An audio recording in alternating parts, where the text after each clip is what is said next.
Hello everyone, this is Chazzy. Today we're going to be discussing the mechanics of Steelheads in Salmon Run X Wave. So first, I'm going to show you two clips of Steelheads that are in nearly identical situations, except they act differently. And I want you to think to yourself, why are they acting differently? Like what specifically in their logic is causing one to activate, but not causing the other one to activate? And by the end of this video, you will know how to explain this with detailed reasons. So to begin, let's discuss the basics of the Steelhead. Steelheads are covered in armor and charge bombs on their head, which they then toss at nearby players. They spawn from common nodes around the map, which is to say, spawn points that most salmonids use, including the lessers.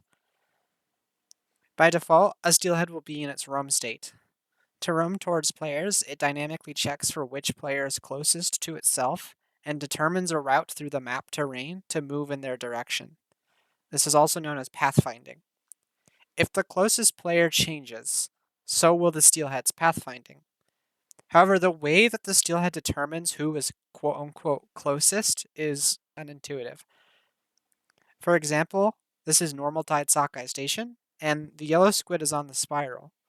So logically, we would think that the Steelhead would go for pink here, as pink is only a step away from the Steelhead's attack range, and attacking yellow would require the Steelhead to go all the way around the front of the spiral and up before it could trigger.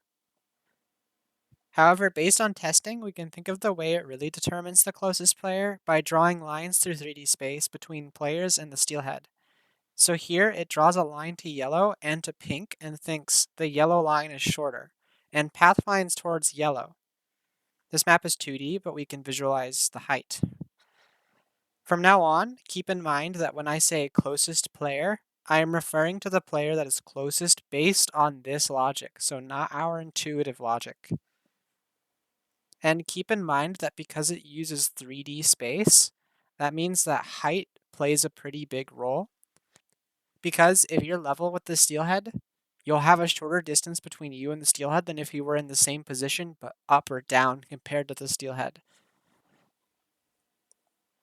If the player a Steelhead is walking towards is atop a lid or a fish stick, its pathfinding will become as dumb as rocks, and the Steelhead will start walking at the player in a straight line. In doing so, it will do strange things it doesn't normally do, like walk off ledges, walk right into walls endlessly, etc. Interestingly, this property is actually not the same if you are swimming on the side of a fish stick as opposed to being on the top of it. So now let's examine when a Steelhead will switch from its roam state to its attack state. A Steelhead will switch states when the following criteria are met. Number 1, the Steelhead is not submerged in water. Number 2, the Steelhead's bomb is not obstructed from directly above, which is pretty janky. And 3, the Steelhead's target is within its attack range.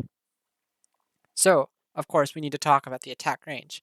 Here is a visual of the Steelhead's base attack range on a 3D recreation of Jam and Salmon Junction by Ganji.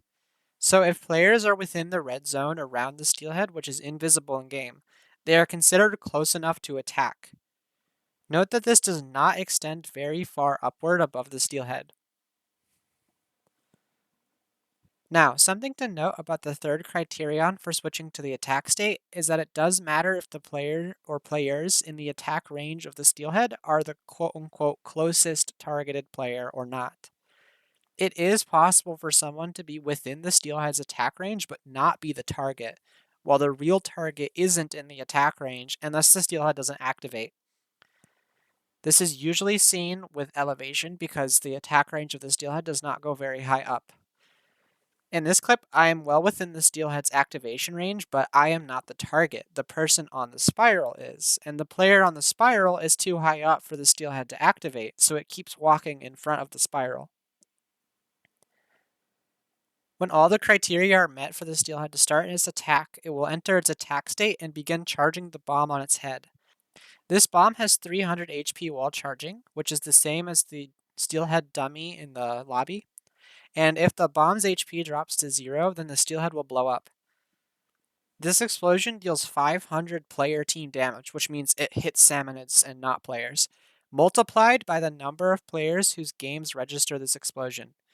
No, you did not hear me wrong. That is actually how it works. I don't know why this is how it works, but it's really strange. So in a room with 2 players, the explosion deals a maximum of 1,000 damage to other salmonids. This damage can also be less than 2,000 max if the salmonids involved are in different positions across teammate screens, which can happen if the game is lagging really bad, for example.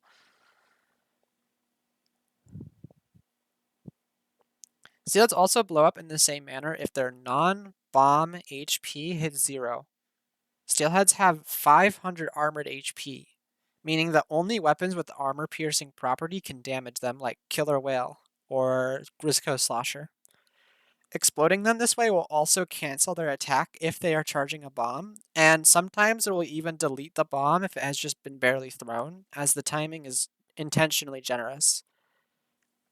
If the Steelhead and its bomb survive the charge phase, the Steelhead will attempt to throw its bomb onto the spot the target player was in when the attack started. This is true even if that player moves out of the way or dies while it's charging its bomb. The bomb will disintegrate if it lands in water, and can often bounce off walls and ceilings, causing it to land in a spot the Steelhead wasn't aiming at. When it explodes, it will deal 180 damage to players very close to the explosion, 80 damage to players close to the center of the explosion, and 30 damage to players in the outer part of the explosion.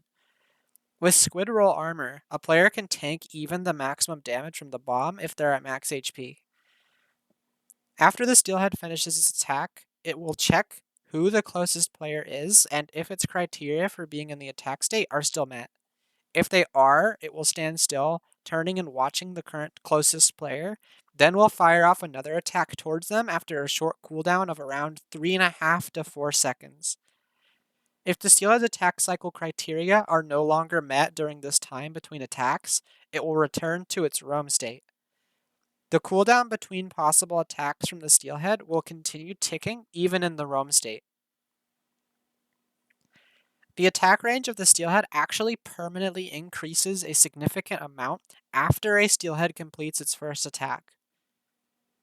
Here is a visual for this. The inner radius is the normal range, and the outer radius is the range after an attack.